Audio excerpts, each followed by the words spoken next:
думаю, такие вопросы, связанные с нашим соглашением, связанные и с НОЦом, и, конечно, перспективные направления, так, чтобы более конкретно все это увязать в нашем соглашении. Я хотел бы просто выразить свое соболезнование и Республике Саха-Якутия, и Якутскому научному центру, и Национальной академии наук Якутии. Поэтому, с вашего позволения, хотел бы предложить минуту молчания. Я у вас бываю практически каждый год, чаще, чем во многих других наших региональных научных центров. Ну и очень важно, что у нас хорошее, так сказать, взаимопонимание с руководством Якутии по многим вопросам. Специальная военная операция, и Россия оказалась жесточайшей экономической, политической и, что чрезвычайно важной, технологической блокадой. Поэтому основная задача, которая сейчас стоит перед Академией наук, как мы понимаем, сибирское отделение здесь, наверное, наиболее понимающее, это, конечно, преодоление вот этой технологической зависимости, попытка наверстать то, что мы упустили за 30 лет, и в ряде случаев то, что мы можем сделать, не догоняя, а можно сделать опережать события. И, естественно, я в основном те вопросы, которые ставил, они касались академического сообщества, которое входит в систему сибирского отделения, но мы не отрываем от себя Национальную академию наук Республики Саха-Якутии. Про это тоже шел разговор. Значит, шел разговор и о взаимодействии с теми новыми инструментами, которые появились, очень непростые, но они появились. Это НОЦы, там Запевало является по очень сложному северному НОЦу, очень сложный НОЦ.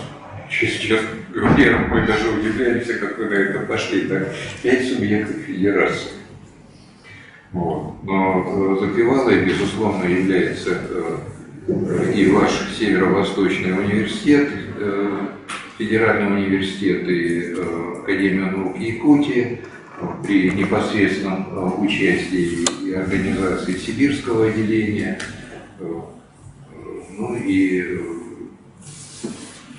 так сказать, руководство Сибирского отделения тоже. Значит, какие вопросы одновременно я поставил? Ну вот, как вы понимаете, здесь есть второй повод оказаться среди тех, кто является членами Российской академии наук, потому что в сентябре кончаются полномочия и у президента Российской академии наук, и у председателей Сибирского отделения, и других региональных отделений. Конечно, самое важное, что удалось сделать, Сибирское отделение, в отличие от других и региональных отделений, и Большой академии наук, сумело восстановить функции инициатора и координатора междисциплинарных, мультидисциплинарных интеграционных проектов. Вы про это знаете. Значит, мы пошли нам по 253 закону запрещено получать деньги на научные исследования из федерального бюджета. Вот, то есть по заданиям Академия наук исключена, но оказалось, что можно это восстановить, если есть хорошие доверительные отношения с крупными компаниями. Я с удовольствием отвечу на любые вопросы. Значит, у нас очень мощный прорыв по выборам в Академию наук. Вот в этом году по Сибири 36 человек было избрано. Значит, по Якутскому научному центру Сибирского отделения, по институтам, это, безусловно, материаловедение в экстремальных условиях, и это и в Сибирском федеральном университете, то есть это общая задача для Якутии, друзья, от вас очень нужна помощь, потому что сейчас запчасти для той техники, которая работает в условиях Арктики, нельзя будет получать из-за рубежа. Вот. То есть здесь надо сконцентрироваться, и Михаил Петрович про это знает, я думаю, специальное решение, вот, какая помощь со стороны сибирского отделения. У нас, безусловно, денег нет, но мы можем рекомендовать, уточнять госзадания, ну и лоббировать, чтобы на специальные тематики Миноборнауки выделяло больше денег. Правда, к сожалению, вот по тому прогнозу, который я видел, будет секвестр на 10%. Дальше важнейшие проблемы. Я с ним согласен с Артемием Сергеевичем.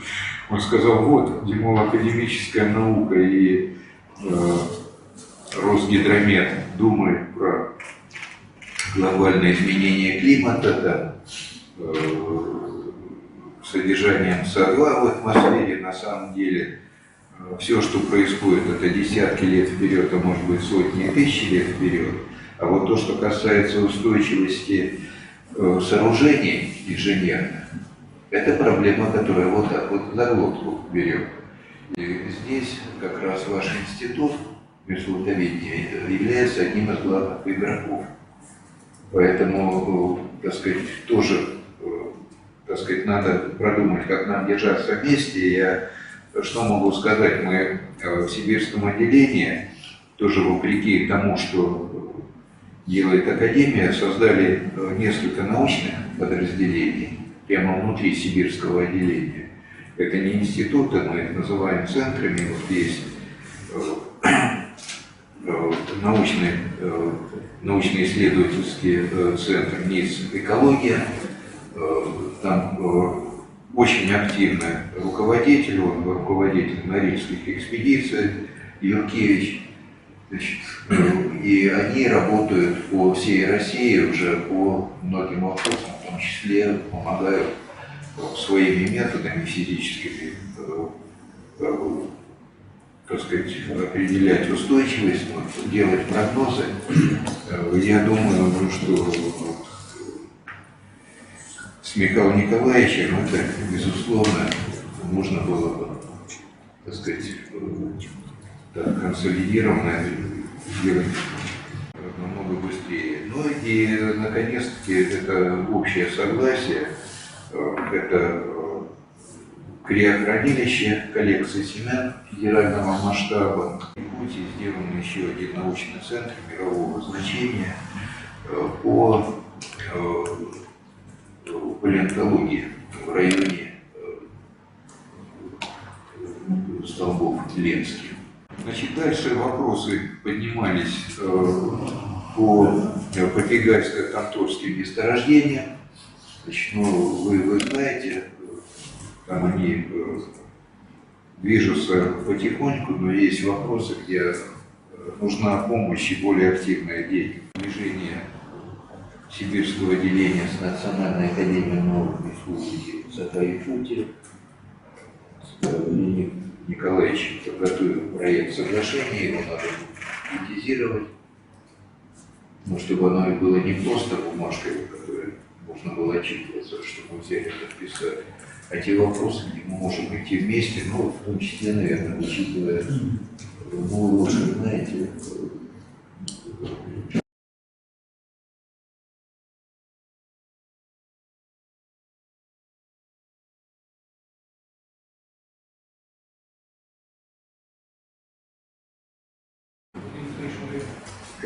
как-то нужно использовать, во-первых, ГНОЦ. Значит, к сожалению, в ГНОЦ пошли совершенно другие направления. Значит, моя рекомендация такая.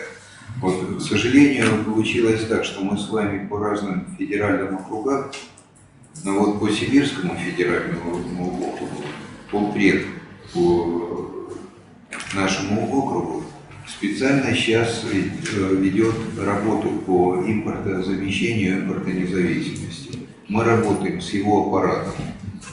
и есть предложение со стороны наших институтов. Если вы дадите описание того, что вы предлагаете, то, о чем вы говорите, оно вот так вот надо. Вот какие у нас, значит, направления, что ли, да, на перспективу для совместного сотрудничества, с вашей точки зрения, мы могли бы включить вот в это соглашение? Ну, я вот некоторые, которые я на скидку, ну не то, что на скидку, я готовился к этой встрече, я написал, но значит, у нас, если говорить по самым таким насущным делам, это как раз технологический суверенитет, у нас 12 выделено направлений в сибирском отделении по критическим технологиям, где мы считаем, что имеем, так сказать, компетенции достаточные. Скажите, пожалуйста, вот как сейчас идет вот вообще работа и жизнь в ближайшее время по нашим российским журналам? Значит, дело в том, что в качестве госзадания вообще-то конкретные институты не очень удастся получить поддержку. Почему? Потому что журналы, они, вот госзадания даются институтам, а журналы могут принимать публикации из самых разных структур, да, даже зарубежных. И тогда вопрос о целевом расходовании «Наука и технологии Сибири» – это не научный журнал, а это целевые тематические выпуски. Вот последний выпуск, который я передал, это проблема как раз малотоннажной химии и материалов. Тоже полностью за счет небюджетных средств обещали дать финансирование на поддержку российских журналов. Значит, поддержка российских журналов делится на две части. Русскоязычная версия и англоязычная версия. Не понимает правительство. Если смотреть на ситуацию с Китаем, Китай вкладывает огромные средства. Дмитрий, второй вопрос, за который мы несколько раз поднимали. Все-таки у нас есть, был всегда Якутский научный центр, сейчас у нас создался ФИЦ. И вот за 2 года после того, как произошли эти преобразования, у нас с вами, вот помимо институтов, входящих в ФИЦ, у нас даже нет совместных каких-то обсуждений и работ. У нас был региональный объединенный ученый совет, правда, по Якутии. Был такой. Ну, типа нашего объединенного научного совета тематического был, когда Якутский научный центр был координатором. В 2013 году координирующие функции убрали. Михаилу Петровичу запрещают заниматься координацией. В Иркутске мы эту проблему решили, создав Иркутский филиал. Вот так сейчас собираются все вместе, договариваются, дальше помогают нам и им работать с властью региональной. Одна еще важнейшая проблема по регионам – это институты второй категории. Вы знаете, что они по всем нормативным актам обречены на вымирание. Польков, я с Польковым тоже говорил по этому поводу. Убрать вообще рейтингование. Потому что для регионов, особенно для регионов, это убийственная вещь. Мы механизм предлагаем, если он будет востребован. Механизм должен быть. Я думаю, что это не обязательно вот, как раз таки создание, как в Иркутске, такого же центра, который бы собирал и выполнял свои функции из числа хотя бы академиков Российской академии наук и членов. Это их функции, они должны это выполнять. Просто как-то не организовано у нас это все. Ну и последний момент. Скажите, пожалуйста, вот отношение, то, что происходит сейчас с ФИЦами, с институтами, когда Российская академия наук не согласует директоров или против их? Значит, чем занимается сейчас сибирское отделение? Я прошу прощения, мы сейчас работаем в режиме обкома партии, разбирая конфликты. В основном конфликты, связанные с назначением. Моя точка зрения, надо возвратиться все-таки к системе не вот этих вот формальных выборов, когда весь трудовой коллектив голосует. Во-первых, можно не изменяя КЗО, внести в устав поправки, что избирает конференция. Какая-то информация об увеличении финансирования академической науки, вообще науки в стране. Да, есть в связи с информация. текущей На ситуацией. следующий год с весом 10%. Мы сейчас находимся в критической точке. То есть то, что сейчас идет в стране, то есть вокруг России, требует восстановления статуса науки. В последние годы Академия наук Республики Саха-Якутия при поддержке главы республики, правительства республики выполняет очень важную функцию, объединяет актуальные научные исследования и направления для республики.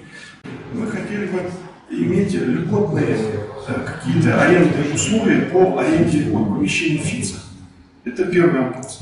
И второе, это совместное использование научного оборудования и лабораторной базы ФИЦа или Академии наук через создание центров коллективного пользования. Вопрос руководствует ФИЦ, но то, что касается стоимости аренды, значит, иногда дают безвозмездное пользование. Надо, если есть взаимное согласие, мы будем помогать, поддерживать. Договаривались, что сейчас будет сделана инвентаризация уникального оборудования, чтобы было видно, где можно делать ЦКП. Вот. Поэтому, значит, вы можете давить на меня, а я буду давить на Савдеева. Значит, то, что касается Роснефти, ну, это то, что мы называем как раз проекты, которые поддерживаются промышленностью. Валентин Николаевич, к вам обратиться. Мне кажется, что на сегодняшний день, мне так кажется, вы наиболее человек, наиболее прошедший все этапы и наиболее опытный в сибирском отделении, который мог бы сейчас в новых реальных условиях возглавить сибирское отделение. Полностью солидарна с вами. Академия наук – это государева структура, и мы государевые люди. Вот. Поэтому, по крайней мере, мое поведение, оно связано именно с тем, что надо решать государственные проблемы. Попытаемся сделать, вот, я не знаю, можно назвать школу, можно семинары назвать. Буряты предлагают свою территорию. В частности, значит, в 2020-2021 году, значит, по соглашению с компанией «Алроса» была, значит, проведена комплексная так называемая Вилюйская экспедиция, которая включала 3 проекта. Благодаря инициативе правительства республики и конкретного Министерства образования и науки нашей республики, значит, мы начали проводить, ну, пока еще небольшие по объему финансирования исследования, так называемые в рамках общественного заказа. То, что касается общественного заказа, если у вас есть документ, результирующий, было бы неплохо его получить, просто можно было бы объединиться и друг друга дополнять. Василий Сергеевич говорил, что сибирское отделение здесь может похвалиться, я прошу прощения, это пример института катализа, где был директор. Мы полностью обеспечили импортную независимость российской нефтепереработки. Но шаг за шагом мы к этому идем. Но я хотел сказать, что мы сегодня подготовили рамочное такое соглашение, да, между Академией науки и сибирским отделением. И пока это как бы рамочное это соглашение. То, что вы отметили, да, Владимир Николаевич, мы включим наши соглашения по экологии, музей, да, и в этом соглашении в договоре, да, включим. И в самом конце хотели бы вручить вам наш подарок, это труды. Особенно я бы хотел обратить ваше внимание на монографию Бурцева Анатолия Алексеевича, академика нашего. В этой монографии он прошелся как раз по всем нашим народным писателям. Если вы прочитаете и будете цитировать их, прочитать, да, я думаю, ваш переезд очень будет хорошо. Спасибо вам большое. Я за вами делаю здоровья и удачи, что вы стали нашими председателями. Мы этого хотим, желаем.